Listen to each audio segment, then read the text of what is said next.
Faly miarabanao amin'ny anaran'i Jesosy amin'ity talata fahatelo ny volana desambra ity.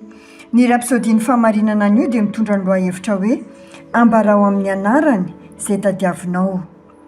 Ny teny fanokafana dia nalaina tao amin'ny filazantsarany Marka toko 5:10 mivaky toy izao amin'ny anaran'i Jesosy. Ary izao famantaran'izao no anarak'izay mino: amoaka demonia amin'ny anarako izy, hiteny amin'ny fiteny izay tsy mbola hainy izy. Misy fahasamihafana eo amin'ny fiantsonany anaran'i Jesosy sy ny fitakiana amin'ny anarany. Zava-dehibe ny mahatakatra izany fahasamihafana izany.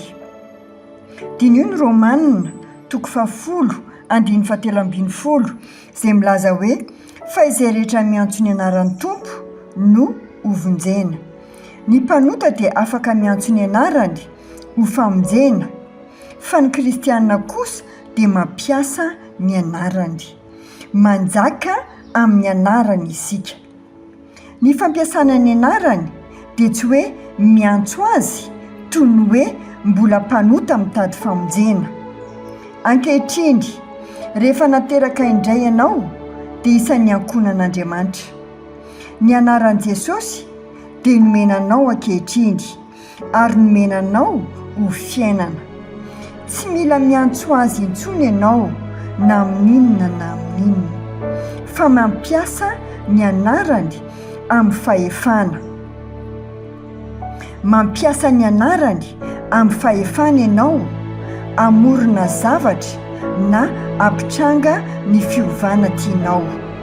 Mario ao amin'ny andinin'ny fanokafana fa tsy niteny izy hoe antsoa ny anarako dia androaka demonia sy hanasitrana ny marary aho.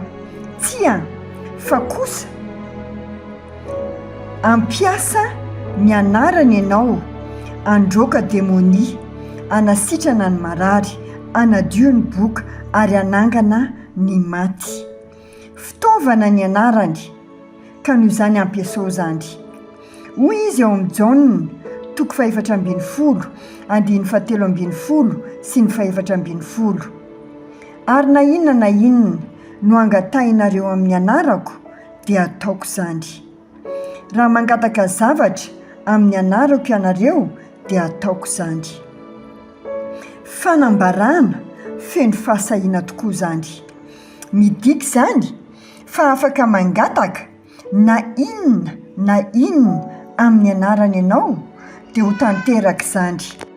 Afaka mangataka na inona amin'ny anarany ianao dia ho tanteraka izany. Ohatra, raha ao anatin'ny ankiviana na toe-javatra mampahory ianao, tsy miantso hoe Jesosy, Jesosy, Jesosy ao anaty famonjam-pona atahotra, fa ambarao amin'ny anarany izay tadiavinao. Mitenena amin'ny fahefana nomeny anao, laza hoe amin'ny anaran'i Jesosy. Mangataka fanasitrananao na hoe amin'ny anaran'i Jesosy. Ny devolon'ny ezina mandidy anao hanesitra ny tananao ary mivoaka. Tsarovy mandrakariva fa ianao no mitantana sy mibaiko satria miasa amin'ny anaran'i Jesosy ianao. Ny zavadrehetra eo amin'ny fiainana na ara-batana na ara-panahy, ao anatin'izany ny fitondram-panjakana, ny fiandrianana, ny vahan-danitra, ny fanapahana ary ny fahefana dia eo ambanin'ny anaran'i Jesosy avokoa. Ambarao am-patokiana amin'ny anarany izay tadiavinao dia hanana fijoroana vavolombelona ianao.